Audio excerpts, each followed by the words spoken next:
नमस्कार, आप देख रहे हैं 24 न्यूज। मैं हूं आपके साथ पूर्णिमा। चलिए शुरू करते हैं 25 बड़ी खबरों का सफर। महाराष्ट्र में सनातनी आतंकवाद को लेकर मचा बवाल। जितेंद्र आव्हाड और रोहित पवार के दिए गए बयानों से खड़ा हुआ विवाद। महाराष्ट्र बीजेपी के मुख्य प्रवक्ता केशव उपाध्याय ने आव्हाड और पवार पर तुष्टीकरण की राजनीति के लिए हिंदुओं के खिलाफ घृणा फैलाने का लगाया आरोप। विधायक जितेंद्र आव्हाड के सनातन वाले बयान पर शिवसेना सांसद नरेंद्र महस्के ने किया पलटवार। उन्होंने कहा, जितेंद्र आव्हाड सुर्खियों में बने रहने के लिए देते हैं ऐसे बयान। वो जिस इलाके से चुनकर आते हैं वो है अल्पसंख्यक बहुल इलाका और उन्हें खुश करने के लिए वो देते हैं ऐसे बयान। पुणे स्थित film and television institute of India के छात्र संगठन ने की द केरल स्टोरी को राष्ट्रीय फिल्म पुरस्कार दिए जाने पर जताया कड़ा विरोध। छात्र संगठन ने डायरेक्टर सुदीप्तो सेन को सर्वश्रेष्ठ निर्देशक का पुरस्कार देने के फैसले की भी की आलोचना। मुंबई के मदनपुरा इलाके में भरभरा कर गिरी बिल्डिंग। जानकारी के मुताबिक बिल्डिंग थी काफी पुरानी। सूचना पाते ही घटनास्थल पर पहुंची पुलिस और फायर ब्रिगेड की टीम। हालांकि हादसे में नहीं हुआ कोई हताहत। कल्याण से हैरान कर देने वाला मामला आया सामने, जहां शहाड़ और अंबीवली रेलवे स्टेशन के बीच एक मेल एक्सप्रेस में यात्रा कर रहे एक यात्री को चोर ने गिरा दिया नीचे। चोर द्वारा मोबाइल फोन छीनने की कोशिश में यात्री ट्रेन से गिरा नीचे। ट्रेन की चपेट में आने से यात्री का कटा पैर। पुलिस ने नाबालिग आरोपी को हिरासत में लिया।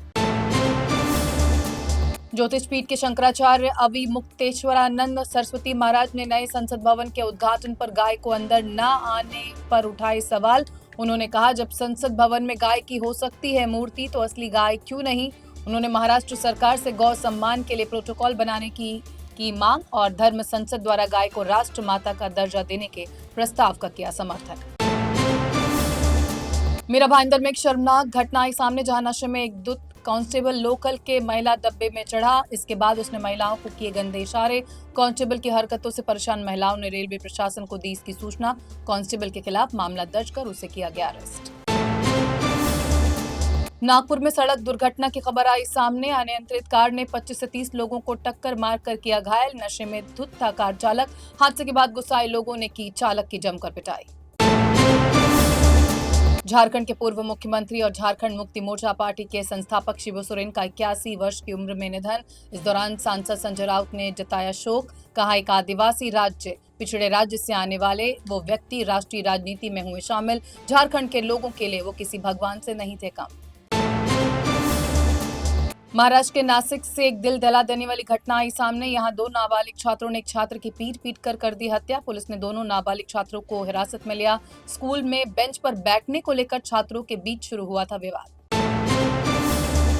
झारखंड के पूर्व मुख्यमंत्री शिबू सोरेन का 81 वर्ष की उम्र में हुआ निधन। लंबे समय से किडनी की समस्या से जूझ रहे थे शिबू सोरेन। दिल्ली के गंगाराम अस्पताल में ली उन्होंने आखिरी सांस। वो 3 बार रह चुके थे सीएम।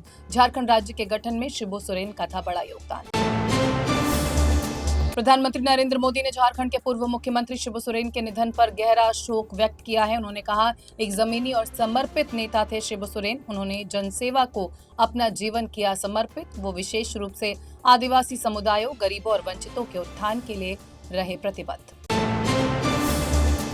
केदारनाथ में साल 2013 में आई आपदा में लापता हुए लोगों के कंकालों की खोज इस साल फिर से हो सकती है शुरू। आपदा में लापता हुए 3075 लोगों का आज तक नहीं चल पाया कोई पता। इसके लिए उत्तराखंड उच्च न्यायालय में एक याचिका की गई थी दायर। भारत जोड़ो यात्रा के दौरान चीन पर की गई टिप्पणी को लेकर चल रहे मानहानि केस में सुप्रीम कोर्ट में हुई सुनवाई, जहां सुप्रीम कोर्ट ने राहुल गांधी को राहत देते हुए ट्रायल कोर्ट में चल रहे मानहानि के मामले पर लगाई रोक। 3 हफ्ते बाद सुप्रीम कोर्ट इस मामले की करेगा दोबारा सुनवाई। भारतीय सेना पर कथित टिप्पणी को सुप्रीम कोर्ट ने राहुल गांधी को लगाई जमकर फटकार। सुप्रीम कोर्ट ने पूछा सवाल, उन्हें कैसे पता चला कि चीन ने हड़प ली 2000 किलोमीटर जमीन। एक सच्चा हिंदुस्तानी ऐसा कभी नहीं कहेगा और संसद में ये सब क्यों कहा गया। कोर्ट ने कहा, बतौर राजनीतिक लीडर जिम्मेदारी से लेना चाहिए था काम।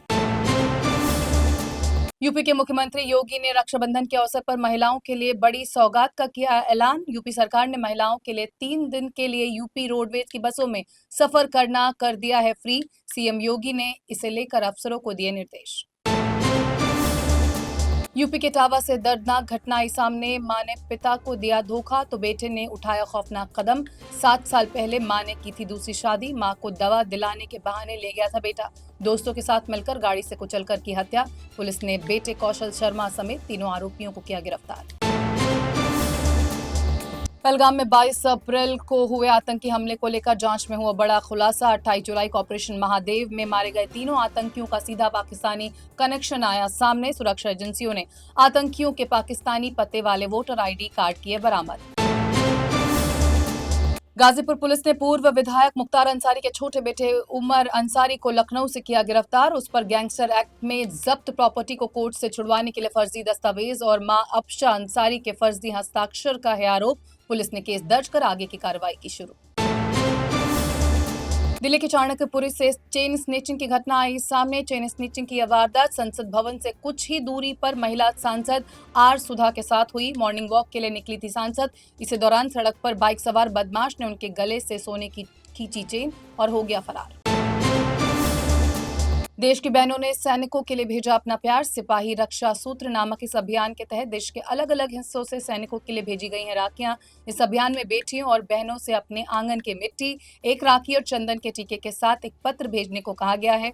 वहीं 12,81,000 सिपाही रक्षा सूत्र किए गए एकत्र। लोकसभा में हंगामे के कारण सदन की कार्यवाही मंगलवार 5 अगस्त 2025 के लिए की गई स्थगित। विपक्ष एसआईआर के मुद्दे पर लगातार था आक्रामक। सदन में नेशनल स्पोर्ट्स गवर्नेंस बिल 2025 और national anti doping amendment bill 2025 पर होनी थी चर्चा।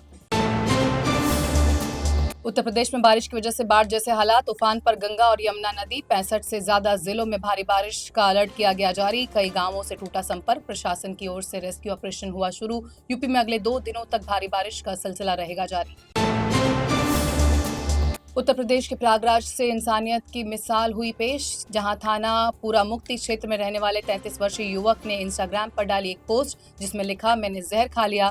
मेटा के अलर्ट पर 10 मिनट में घर पहुंची यूपी पुलिस ने युवक को अस्पताल पहुंचाकर बचाई जान। बिहार की राजनीति में नया विवाद हुआ खड़ा, जहां नेता प्रतिपक्ष तेजस्वी यादव पर 2 वोटर आईडी कार्ड रखने का लगा आरोप। मामले में एक लिखित शिकायत कराई गई दर्ज। वहीं चुनाव आयोग ने भी तेजस्वी को नोटिस जारी कर मांगा स्पष्टीकरण। तो 25 बड़ी खबरों में इतना ही। आप ऐसी खबरों के अपडेट के लिए बने रहिए 24 न्यूज के साथ ही आप हमारे social media platform Instagram, Facebook और एक्स हैंडल को सब्सक्राइब करना मत भूलिएगा।